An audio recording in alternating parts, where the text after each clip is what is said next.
Professor Marandi, with Professeur Marandi, concernant le cas d'Israël et la manière dont les États arabes perçoivent Israël, je pense que, d'une certaine façon, l'attaque contre Doha a profondément modifié beaucoup de leurs calculs. Sont-ils encore en panique? Ont-ils vraiment le sentiment qu'Israël pourrait les attaquer à tout moment, quand ils le souhaitent? Et quel sera le rôle des États-Unis dans ce type de politique de la part des Israéliens?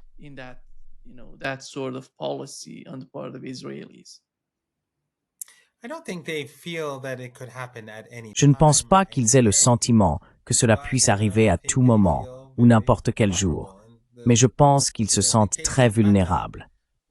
Dans le cas du Qatar, nous avons essentiellement vu le Premier ministre du Qatar, lors de son entretien avec Tucker Carlson, admettre quelque chose que nous savions déjà, que la seule raison pour laquelle le Hamas se trouve au Qatar est que les Américains et le régime israélien le voulaient ainsi. Il a dit que cela s'était produit il y a environ 12 ou 13 ans. Quand était-ce? C'était lorsque l'aile politique du Hamas a commencé à avoir des différends avec le gouvernement syrien et qu'il y a eu une scission. Les Américains et les Israéliens voulaient donc que le Hamas quitte la Syrie. Ils voulaient affaiblir l'axe de la résistance. Et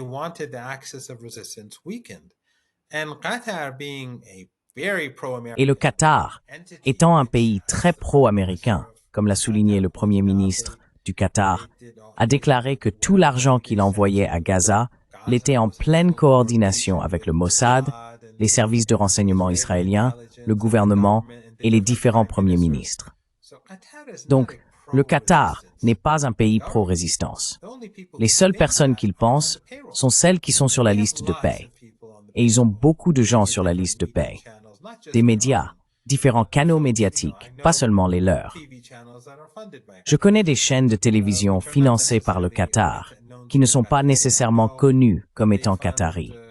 Je sais qu'ils financent des médias en Turquie, qu'ils financent des médias au Royaume-Uni et qu'ils ont des soi-disant centres culturels et islamiques financés à travers la région et au Liban.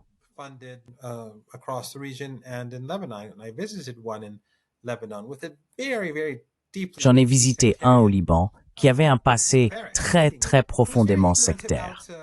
Le religieux qu'il dirigeait était très ignorant de la résistance et du Hezbollah, idéologiquement parlant, même s'il se trouvait à seulement 2 ou 3 000, peut-être 4 ou 5 kilomètres enfin bref, il était à Beyrouth. Ceux qui sont sur la liste de paix, évidemment, seront contraints d'adopter une position particulière. Mais en réalité, c'est clair.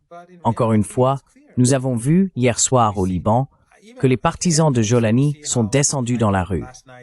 Ils ne sont pas sortis pour protester contre l'incursion du régime israélien au Liban, ils sont sortis pour intimider la résistance. Je veux dire, leur nombre était faible comparé à celui des partisans de la résistance.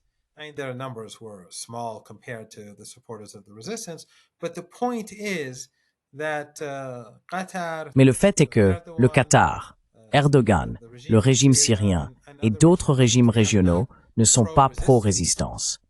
Et le Qatar en particulier, à mon avis, il ne craint pas d'attaque imminente, mais il veut que les Américains ordinaires reconnaissent que, voyez-vous, nous sommes bel et bien dans votre camp. C'est leur réponse aux menaces. Et je pense qu'il en va de même pour les autres pays de la région du Golfe Persique qui se trouvent dans le camp américain. Au lieu de repenser leur politique et de se dire « Voyons, nous ne devrions pas mettre tous nos œufs dans le même panier américain. Nous devrions diversifier. Nous devrions parler à l'Iran, Dieu nous en garde, ou à la Chine, ou à la Russie, et réduire l'influence des États-Unis sur nous. » Ils font le contraire. Ainsi, le Premier ministre du Qatar admet en substance que, voyez-vous, nous avons le Hamas ici, parce que vous vouliez que nous le fassions.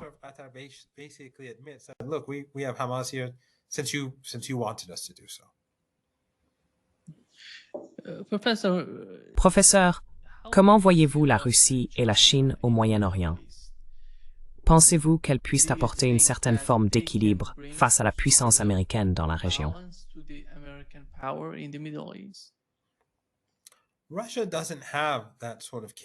La Russie n'a pas ce genre de capacité. Elle a déjà fort à faire avec l'Ukraine, de toute façon. La Chine est évidemment une puissance en pleine expansion, mais je ne pense pas que la Chine possède vraiment le type de... Enfin, vous savez, l'Occident a des centaines d'années d'expérience en matière d'hégémonie mondiale, de colonisation et de néocolonialisme. Ils sont très influents, vous savez, parmi les dirigeants du monde entier.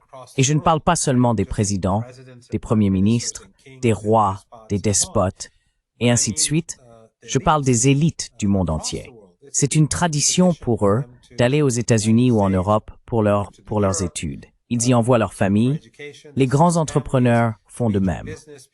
Beaucoup de ces programmes de l'USAID, beaucoup de ces bourses offertes par différentes fondations, quand ils disent « nous avons donné, disons, 10 millions de dollars pour des bourses dans cette région d'Afrique, d'Amérique latine ou d'Asie », c'est de cela qu'ils parlent.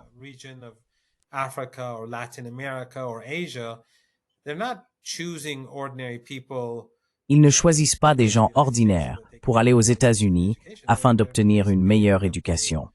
Ils offrent essentiellement ces opportunités aux familles des élites, ceux qui gouverneront et qui seront sous leur influence dans les années et décennies à venir.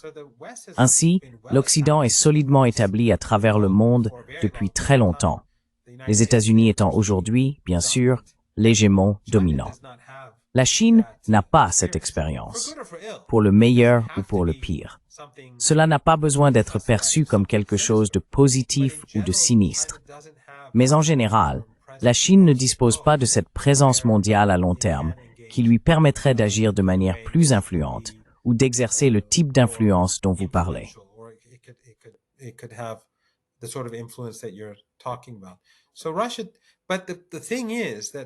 Mais le fait est que beaucoup de ces pays de la région du Golfe Persique sont liés à l'Occident.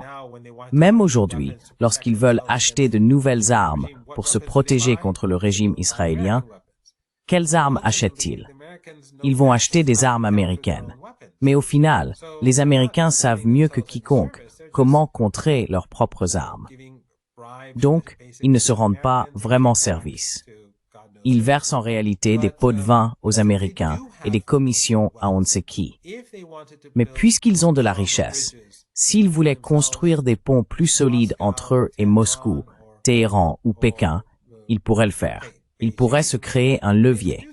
Mais je ne pense pas qu'aucun d'entre eux envisagerait sérieusement une telle chose.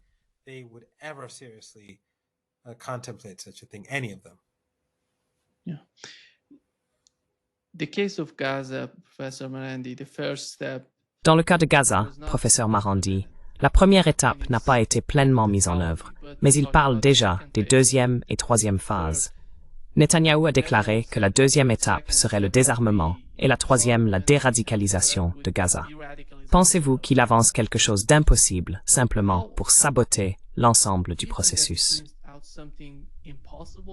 Nous savons que ces soi-disant pourparlers de paix ne sont pas sincères de la part des États-Unis ni de leur président. Mais dans l'ensemble, comment percevez-vous le comportement du gouvernement israélien?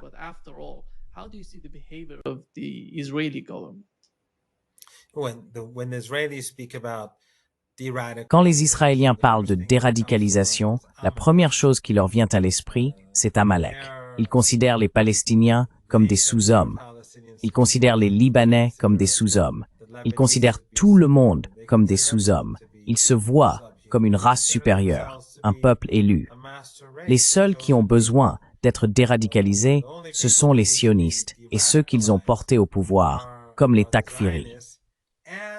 Je veux dire, ces groupes que les agences de renseignement occidentales ont soutenus, comme Daesh, Al-Qaïda, Boko Haram et tous les autres financés par l'Occident ou par des intermédiaires occidentaux tels que le Qatar et d'autres régimes riches en pétrole et en gaz, ce sont eux qui ont besoin d'être déradicalisés.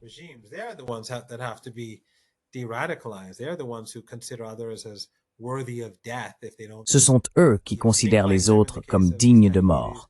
S'ils ne pensent pas comme eux, dans le cas de ces Takfiris, ou s'ils ne sont pas de leur race ou de leur ethnie, comme les sionistes. Mais ce soi-disant plan de paix n'a jamais été sérieux. Le simple fait que la phase 2 et la phase 3 soient si vagues et qu'il n'y ait pas de lien clair entre la phase 1 et la phase 2 montre bien qu'ils savaient que cela n'irait jamais nulle part. Et même la phase 1 n'a pas été réalisée de manière significative. Nous voyons des massacres se produire quotidiennement et régulièrement à Gaza.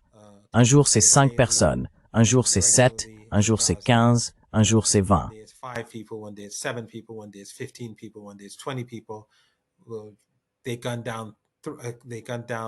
Ils abattent des milliers de personnes. Ils ont abattu, je crois que c'était hier, une fillette de 3 ans qui jouait devant sa tante. Mais ce n'est pas quelque chose qui intéresse l'Occident. Les journalistes occidentaux, les médias dominants, les politiciens occidentaux, les diplomates occidentaux. Ils font semblant qu'il s'agit d'un cessez-le-feu. C'est ce que Trump a dit il y a 2 ou 3 jours, que nous avons la paix. Ce n'est pas la paix.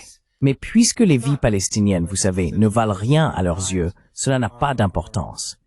Et vous savez, les sionistes et leurs alliés les considèrent comme Amalek. Donc pour la BBC, ce sont des Amalek.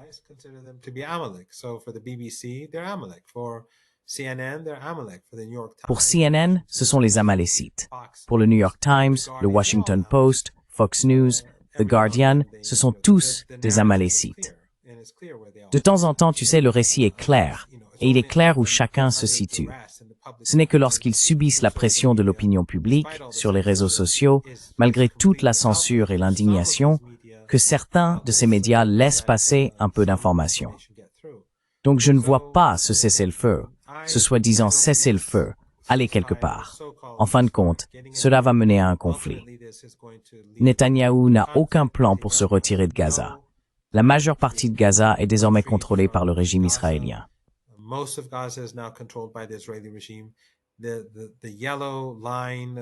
La ligne jaune, c'est cette limite floue où ils tuent constamment des enfants tout en prétendant qu'ils représentent une menace, parce qu'ils aiment tuer, parce qu'ils ont une soif de sang.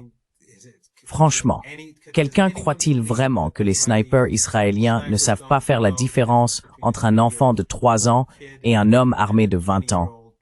Bien sûr que non. Mais personne ne sera puni, parce que ce comportement est considéré comme acceptable en Occident lorsqu'il s'agit d'Israël. Donc non, nous n'allons pas avancer avec le cessez-le-feu. Ils vont continuer à faire pression sur les Palestiniens ordinaires.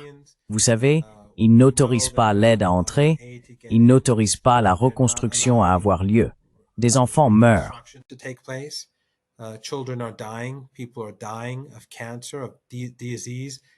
Des gens meurent du cancer, de maladies, des blessures qu'ils ont subies pendant le génocide qui se poursuit.